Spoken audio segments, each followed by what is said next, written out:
चतुर्भुज यानी क्वाड्रिलैटरल्स के इस वीडियो में आपका स्वागत है। आज हम चतुर्भुज और उसके प्रकार यानी क्वाड्रिलैटरल्स एंड इट्स टाइप्स का अध्ययन करेंगे। दोस्तों, क्या आपको इन आकृतियों में कोई समानता दिखाई दे रही है? जी हाँ, आप देख सकते हैं कि इन सभी आकृतियों में 4 भुजाएं हैं। पिछली कक्षाओं में भी हम पढ़ चुके हैं कि ऐसी आकृतियों को चतुर्भुज यानी क्वाड्रिलैटरल्स कहते हैं। हम अपने आसपास बहुत सी वस्तुएं देखते हैं जिसमें हम चतुर्भुज की आकृतियां देख सकते हैं। जैसे इस पुस्तक का यह भाग, हम इसकी परिसीमाओं यानी बाउंड्रीज को देख सकते हैं जो चतुर्भुज के आकार की है। इसी प्रकार इस डिब्बे के प्रत्येक पृष्ठ की परिसीमाएं इत्यादि। दोस्तों, चतुर्भुज की 4 भुजाएं, 4 कोण और 4 शीर्ष होते हैं और इसमें सम्मुख शीर्षों को मिलाने से बने रेखाखंड विकर्ण यानी डायगोनल्स कहलाते हैं और किसी भी चतुर्भुज के 2 विकर्ण होते हैं।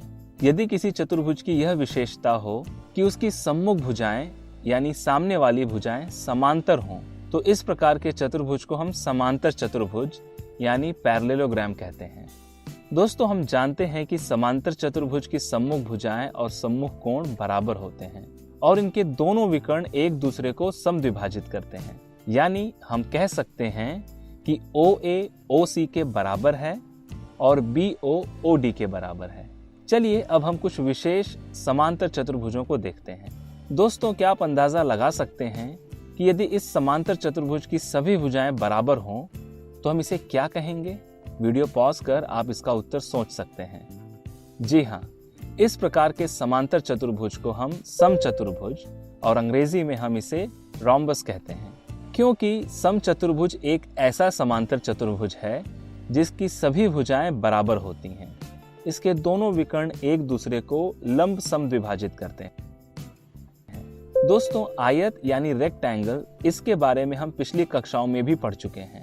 यह एक ऐसा समांतर चतुर्भुज है जिसका प्रत्येक कोण समकोण होता है। इसमें समांतर चतुर्भुज के सभी गुणधर्म होते हैं, यानी इसकी दोनों सम्मुख भुजाएं समांतर और बराबर हैं।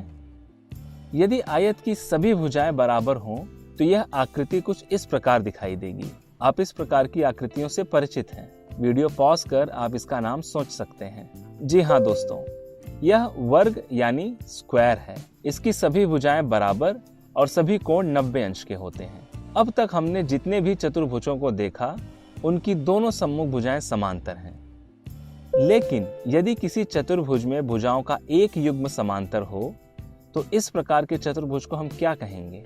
जवाब सोचने के लिए आप वीडियो पॉज कर सकते हैं। दोस्तों, इस प्रकार के चतुर्भुज को हम समलंब चतुर्भुज यानी ट्रेपेजियम कहते हैं।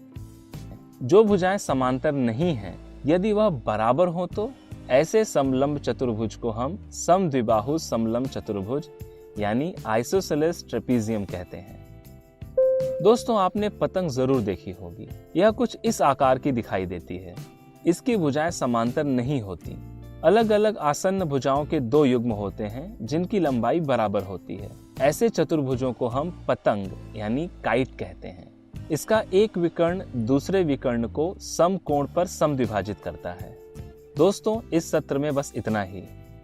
आज हमने चतुर्भुज और उसके प्रकार यानी क्वाड्रिलैटरल एंड इट्स टाइप्स पर चर्चा की। मिलते हैं अगली वीडियो में। धन्यवाद।